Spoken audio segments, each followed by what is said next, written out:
സ്വാഗതം.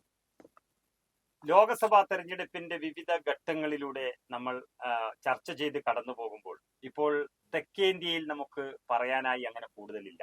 കേരളവും തമിഴ്നാടും ഉൾപ്പെടെയുള്ള സംസ്ഥാനങ്ങൾ പൂർണ്ണമായും തെരഞ്ഞെടുപ്പ് ഏകദേശം അവസാനിക്കുകയാണ്. ഇനി നമ്മൾ ഉത്തരേന്ത്യയിലേക്ക് തന്നെ കണ്ണോടിക്കേണ്ടി വരും, വിലയിരുത്തേണ്ടി വരും. യഥാർത്ഥത്തിൽ നരേന്ദ്രമോദി എന്ന ആ ഇന്ത്യയുടെ പ്രധാനമന്ത്രി ഇതുവരെ കാത്തു സൂക്ഷിച്ചതും ഉത്തരേന്ത്യ തന്നെയായിരുന്നു. പക്ഷേ ദിവസം തോറും കടന്നു ചെല്ലുന്നതോടുകൂടി നരേന്ദ്രമോദിക്ക് കാലിടറുന്നു എന്നുള്ള വാർത്തകൾ തന്നെയാണ് പുറത്തു വരുന്നത്. തെക്കേ ഇന്ത്യ മുന്നണിക്ക് അപ്പർ ഹാൻഡ് കിട്ടി എന്ന് പറയുന്നതിന് അതിനേക്കാൾ അതിൻ്റെ പ്രത്യേകതയും കൂടി ഉണ്ട്. കോൺഗ്രസിന് പ്രധാനപ്പെട്ട 3 സംസ്ഥാനങ്ങൾ കർണാടക, തെലങ്കാന, കേരള 3 സംസ്ഥാനങ്ങളിൽ കോൺഗ്രസിന് തനിയെ മുന്നണി സംവിധാനം ഇല്ലാതെ തന്നെ അപ്പർ ഹാൻഡ് കിട്ടിയിട്ടുണ്ട്. അതോടൊപ്പം DMKയും കൂടെ ചേരുമ്പോഴാണ് തെക്കേ ഇന്ത്യ, തമിഴ്നാടും കൂടെ ചേരുമ്പോഴാണ് ഇതാകുന്നത്. നാളെ ആന്ധ്രയും ഇതുപോലെ അതേ വഴിക്ക് തന്നെ വന്നേക്കാം. ആന്ധ്രയിൽ കോൺഗ്രസ് തന്നെ ചിലപ്പോൾ തിരിച്ചു വന്നേക്കാം. അപ്പോൾ ആ സ്ട്രെങ്ത് കോൺഗ്രസിന് തിരിച്ചു കിട്ടുകയും മോഡി ഇത് തിരിച്ചു പിടിക്കണം, ഈ സ്ട്രെങ്ത് എടുക്കാം. കർണാടക മോഡിക്ക് ഓൾറെഡി നഷ്ടപ്പെട്ടു, തെലങ്കാനയും തിരിച്ചെടുക്കാൻ ആ നഷ്ടത്തിൽ നിൽക്കുമ്പോഴാണ് ഉത്തരേന്ത്യയിൽ നിന്നും ആശാവഹമല്ലാത്ത വാർത്തകൾ വരുന്നത്. തീർച്ചയായും അത് ഉത്തരേന്ത്യയിൽ രാഹുൽ ഗാന്ധി അല്ലെങ്കിൽ നരേന്ദ്രമോദി വലിയൊരു പ്രതിരോധത്തിലാവുകയും രാഹുൽ ഗാന്ധി കടന്നു ചെല്ലുകയും ചെയ്യുന്ന ഒരു സാഹചര്യം ഉണ്ടായി. അത് എത്രത്തോളം നരേന്ദ്രമോദി പേടിച്ചിരിക്കുന്നു എന്നുള്ളതാണ് ഇപ്പോൾ രാഷ്ട്രീയം ചർച്ച ചെയ്യുന്നത്. നരേന്ദ്രമോദിക്ക് സംഭവിച്ചത്, നരേന്ദ്രമോദി അജയ്യനാണെന്നുള്ള ധാരണ മോഡിക്കുണ്ടായിരുന്നെന്നറിയില്ല. എങ്കിലും സ്തുതിപാഠകരായ കുറെ മാധ്യമ പ്രവർത്തകരും അതുപോലെ തന്നെ പാർട്ടിയിലുള്ളവരും മോഡിയാണെല്ലാം പണ്ട് ഇന്ത്യ ഷൈൻസ് എന്ന് പറഞ്ഞ വാജ്പേയി നടത്തിയതിന് അതിനേക്കാൾ 2004 നടത്തിയ പരസ്യത്തിനേക്കാൾ തുല്യമായ പരസ്യം നടത്തി. ഇപ്പോൾ കേരളം തന്നെ എടുക്കാം. കേരളത്തിലെ പ്രചരണം കണ്ടു കഴിഞ്ഞപ്പോൾ നരേന്ദ്രമോദിയെ കാണാൻ വേണ്ടി കേരളത്തിലെ ജനങ്ങളെല്ലാം കാത്തിരിക്കുക എന്നുള്ള രീതിയിലുള്ള പ്രചരണമാണ് വന്നത്. മോഡിയെ കാണാൻ ആൾ കാത്തിരിക്കുന്നു. പക്ഷെ സത്യത്തിൽ കേരളത്തിലെ ജനങ്ങൾക്ക് വൈകാരികമായ ഒരു സ്നേഹം, ഇപ്പം ഇന്ദിരാഗാന്ധിയോട്, ഈവൻ വാജ്പേയിയോട് പോലുള്ള സ്നേഹം നരേന്ദ്രമോദിയോട് ഇല്ല എന്നുള്ള ഇവിടെയുള്ളവർക്കറിയാം. പിന്നെ പ്രധാനമന്ത്രി വരുന്ന കാണാൻ പോകുന്നു, സ്കൂളിലെ പിള്ളേർ പോയി നടന്നിരിക്കുന്നു. അതിൽ വലിയ അത്ഭുതമില്ല. സത്യത്തിൽ ഇന്നത്തെ ദിവസം വരെ നരേന്ദ്രമോദി ഒരു ദേശീയ നേതാവ് ആയിട്ടില്ല എന്ന് പറയുന്നതായിരിക്കും സത്യം. നരേന്ദ്രമോദി പറയുന്ന അനുസരിച്ച് തന്നെയാണെങ്കിൽ ദക്ഷിണേന്ത്യ ഒറ്റപ്പെട്ട വിഭാഗവും നമ്മൾ മാറാനിരിക്കുകയാണെങ്കിൽ തീർച്ചയായിട്ടും ദക്ഷിണേന്ത്യയുടെയും കിഴക്കൻ ഇന്ത്യയുടെയും, ബംഗാൾ ഉൾപ്പെടുന്ന, ഒറീസ ഉൾപ്പെടുന്ന കിഴക്കൻ ഇന്ത്യയുടെയും പിന്തുണ ഇല്ലാത്ത ഒരു നേതാവാണ് നരേന്ദ്രമോദി.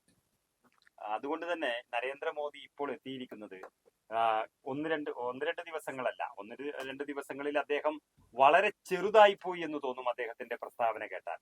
അതിനു മുമ്പൊക്കെ അദ്ദേഹം 1 ആഴ്ച 10 ദിവസത്തോളമായി മുസ്ലിങ്ങൾക്കെതിരെ വളരെ കടുത്ത ഭാഷയിൽ, അല്ലെങ്കിൽ ഒരു മതേതര രാജ്യത്തിന്റെ പ്രധാനമന്ത്രിയും പറയാൻ പാടില്ലാത്ത തരത്തിൽ മുസ്ലിങ്ങളെ കുറിച്ച് അദ്ദേഹം പറയുന്നു, ന്യൂനപക്ഷങ്ങളെ കുറിച്ച് പറയുന്നു, ദളിതരെ കുറിച്ച് പറയുന്നു, SC/ST വിഭാഗങ്ങളെ കുറിച്ച് പറയുന്നു. ഇങ്ങനെ എല്ലാം അദ്ദേഹത്തിന് ഒരു പ്രതിരോധത്തിലായതുപോലെയുണ്ട്. കഴിഞ്ഞ ദിവസം വന്നൊരു വാർത്തയുണ്ട്, രാജാറാം മോഹൻ റായിയെ അങ്ങനെ വിളിച്ചതിന് പിന്നിൽ അദ്ദേഹം ഒരു ദുരാചാരം ഇവിടുന്ന് മാറ്റി, അതുപോലെയുള്ള ഒരു പ്രധാനമന്ത്രി നിങ്ങൾക്കുണ്ടായിരുന്നു എന്ന് പറയാൻ നാളെ നരേന്ദ്രമോദി മാത്രം എന്ന് പറഞ്ഞ് പ്രസംഗിക്കുന്നത് അദ്ദേഹം തന്നെയാണ്.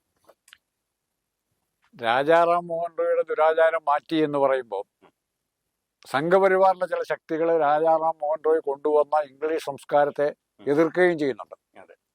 അതിന് അതിൻ്റെതായ കാഴ്ചപ്പാടുകളുണ്ട്.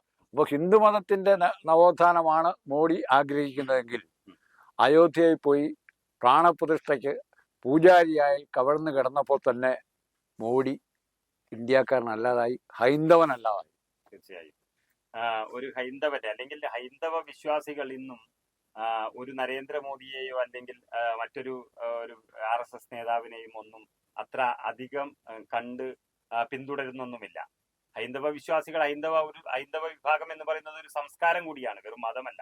പക്ഷേ ആദ്യമൊക്കെ ആ മതത്തിന്റെ പിൻബലം പറ്റിക്കൊണ്ട് നരേന്ദ്രമോദി കടന്നു വന്നതുപോലെ ഈ 3ാമത്തെ ടേമിൽ, അതായത് ഹാട്രിക് കിട്ടുമെന്ന് പ്രതീക്ഷിച്ചിരുന്ന സമയത്ത് അദ്ദേഹത്തിന് ആ പിൻബലം നഷ്ടമായി എന്ന് തന്നെ പറയാം. അതിന്റെ കാരണം മോഡി സ്വന്തമായി ഒന്നും ജനങ്ങളുടെ മുമ്പിൽ വെക്കാനില്ലായിരുന്നു. സ്വന്തമായി ഒന്നും. വികസനത്തിന്റെ കാര്യത്തിൽ, കുടിവെള്ളക്ഷാമം പരിഹരിക്കുന്ന കാര്യത്തിൽ, റേഷൻ വിതരണം നടത്തുന്ന കാര്യത്തിൽ, ഇങ്ങനെയുള്ള ഒരു കാര്യങ്ങളിൽ പൊതുമേഖലാ സ്ഥാപനങ്ങളെല്ലാം നശിപ്പിക്കുന്നു. അപ്പൊ ഈ മോഡിക്ക് പിടിച്ചു നിൽക്കാനായി മോഡി ആദ്യം കണ്ടെത്തിയത് ഒന്ന്, ആദ്യത്തെ ടൈമില് കാർഗിൽ വിമോചനമാണ്.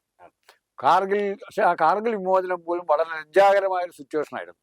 നമ്മുടെ വീട്ടിൽ, നമ്മുടെ വസ്തുവിൽ, നമ്മുടെ അടുക്കളയിൽ ശത്രു കയറി ഒരു 6 മാസം കഴിഞ്ഞിട്ട് അവനെ അവിടുന്ന് പുറത്താക്കി എന്ന് പറയുന്നത് വിജയ ദിവസമായിട്ട് ആഘോഷിക്കുന്ന നാണംകെട്ട പരിപാടിയിലേക്കാണ് മോഡി പോയത്.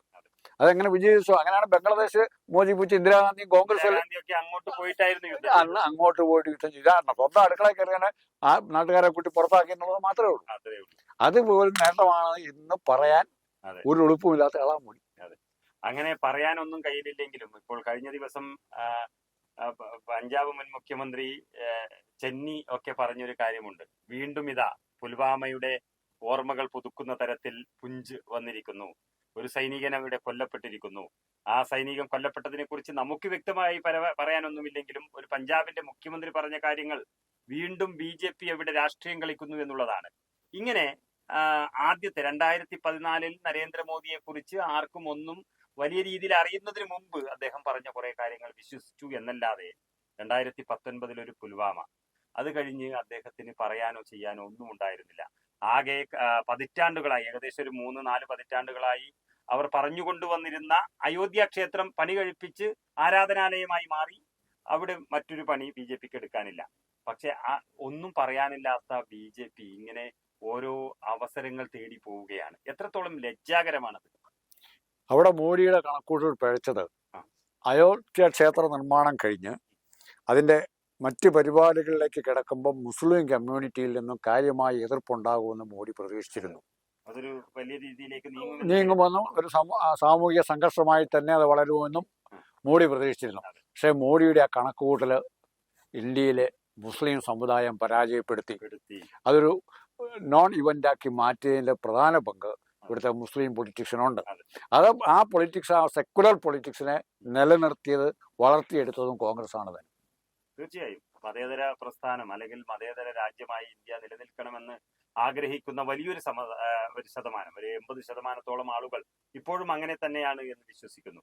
നമ്മൾ പറഞ്ഞു വരുന്നത്, നരേന്ദ്രമോദി എല്ലാ തലങ്ങളിലും പരാജയപ്പെടുകയാണ്. നേരത്തെ സൂചിപ്പിച്ചതുപോലെ അയോധ്യയില്ല, പറയാൻ മറ്റുള്ള രാജ്യസ്നേഹമില്ല, പറയാൻ അദ്ദേഹത്തിന് ഒരു ഏതെങ്കിലും ഒരു പൊതുമേഖലാ സ്ഥാപനം പുതിയതായി കൊണ്ടുവന്നത് മോദിയാണ് എന്ന് പറയാൻ ഇല്ല.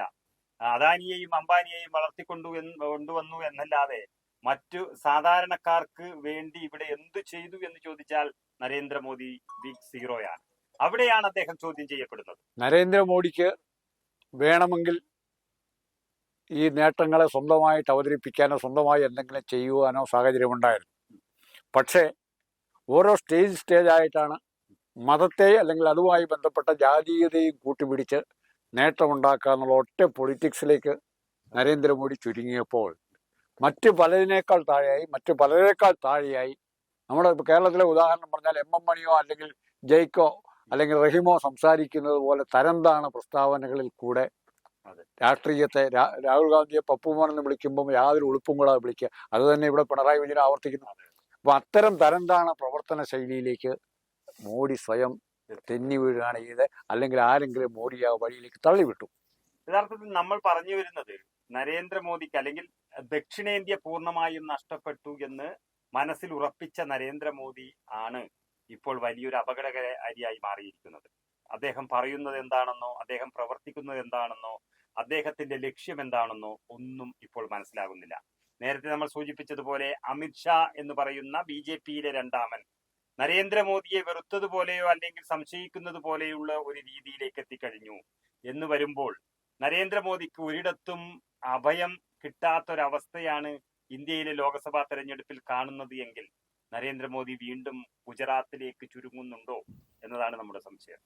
നരേന്ദ്രമോദിക്ക് ഇനി ആത്മാർത്ഥമായിട്ട് നരേന്ദ്രമോദി ഇനി ഫൈറ്റ് ചെയ്യാൻ പോകുന്നത് ഗുജറാത്തിന്റെ മുഖ്യമന്ത്രി സ്ഥാനത്തിന് വേണ്ടി BJPക്കാരുമായിട്ടായിരിക്കും ഫൈറ്റ് ചെയ്യാൻ പോകുന്നത്. അങ്ങനെ ഒരു ഗതികേടിലേക്ക് എത്തി എന്ന് വേണ്ടി അധികാരമില്ലാത്തൊരവസ്ഥ നരേന്ദ്രമോദിയെ പോലൊരു പേഴ്സണ്, നരേന്ദ്രമോദിയെ പോലൊരു വ്യക്തിക്ക് ഒരിക്കലും സഹിക്കാൻ പറ്റുന്നതല്ല. അപ്പൊ ആ അധികാരം നിലനിർത്താൻ അല്ലെങ്കിൽ പിടിച്ചെടുക്കാനുള്ള ഏറ്റവും ചെറിയ സ്ഥാനമാണെങ്കിലും അദ്ദേഹത്തിന് മതി.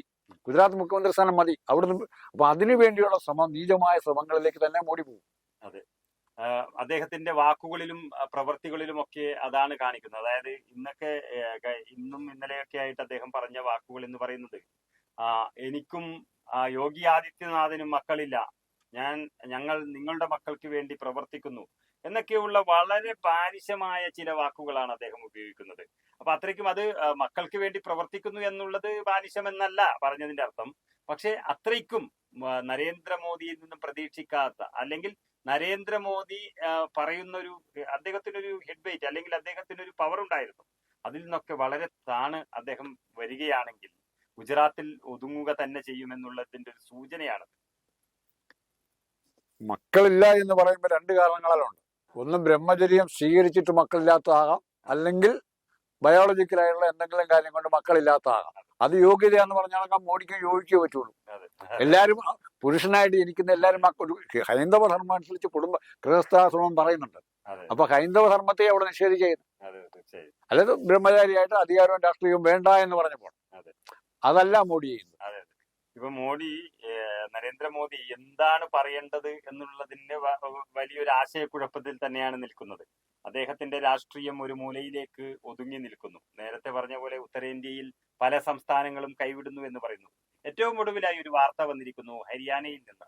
ഹരിയാനയിൽ ആദ്യം തുടക്കത്തിൽ 1-2 സീറ്റ് നഷ്ടപ്പെടാം എന്നൊക്കെ പറഞ്ഞു. ഇപ്പോഴത് പിന്നീട് അത് സർവേ വരുമ്പോൾ 5-5 എന്നുള്ള നിലയിലേക്ക് എത്തി. ഇപ്പോൾ വന്നിരിക്കുന്നത് 7ഓളം സീറ്റുകൾ, 10-ൽ 7 സീറ്റും ഇന്ത്യ മുന്നണി പിടിച്ചെടുക്കുമെന്നാണ്. അതുപോലെ തന്നെ കർഷകർ പറയുന്നു ഇവിടെ BJP ഉണ്ടാകില്ല. മാത്രമല്ല കൂടെയുള്ള JJP അടക്കമുള്ള പാർട്ടികൾ വിട്ടുപോയി. മറുവശത്താണെങ്കിൽ AAPയും കോൺഗ്രസും കർഷകരും യുവാക്കളും ഒന്നിച്ചു നിൽക്കുന്നു. അങ്ങനെ ഓരോ സംസ്ഥാനങ്ങളിൽ നിന്നും നരേന്ദ്രമോദിക്കും BJPക്കും എതിരായ ശക്തമായ വികാരം വരുന്നു.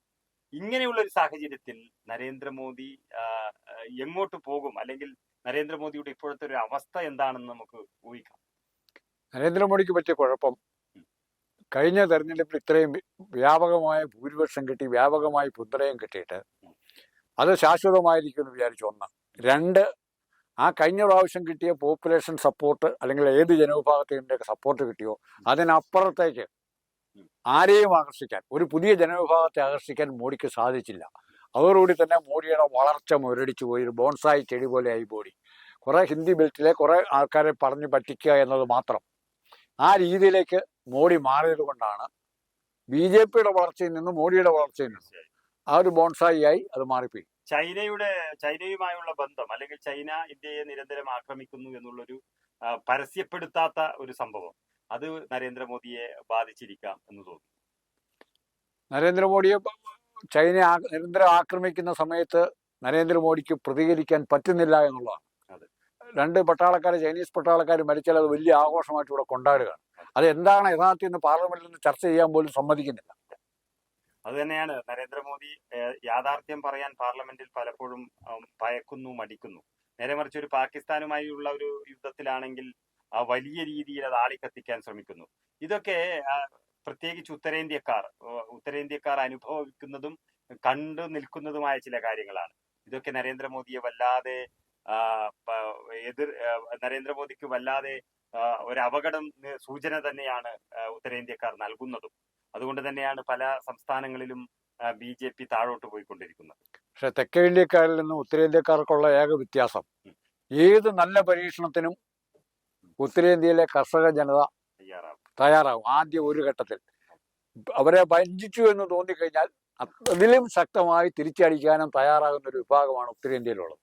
അവരെയാണ് മോഡി വഞ്ചിച്ചത്, അവരെയാണ് മോഡി പറ്റിക്കുന്നത്. ഏതായാലും നമ്മൾ ഉത്തരേന്ത്യയും ദക്ഷിണേന്ത്യയും ഒക്കെ താരതമ്യം ചെയ്യപ്പെടുകയും അതിൽ ദക്ഷിണേന്ത്യ നഷ്ടപ്പെട്ടു എന്നുള്ള ഒരു തിരിച്ചറിവിൽ നരേന്ദ്രമോദി ഏറെ ഭയപ്പെട്ടു നിൽക്കുകയും ചെയ്യുന്ന ഒരു സാഹചര്യത്തിൽ ഉത്തരേന്ത്യ കൂടി നമ്മൾ വിലയിരുത്തുമ്പോൾ നരേന്ദ്രമോദിയുടെ ഇപ്പോഴത്തെ ആ ഭയത്തിന്റെ കാരണം ഉത്തരേന്ത്യ തന്നെയാണ്. ഉത്തരേന്ത്യ ഉണ്ടെങ്കിൽ മോഡിക്ക് വീണ്ടും അധികാരത്തിൽ തുടരാം. ഉത്തരേന്ത്യ നഷ്ടപ്പെട്ടാൽ, ഏതിന് UPയോ അല്ലെങ്കിൽ ബീഹാറോ പോലും നഷ്ടപ്പെട്ടാൽ മോഡിയുടെ അധികാരത്തിന് കോട്ടം തട്ടും.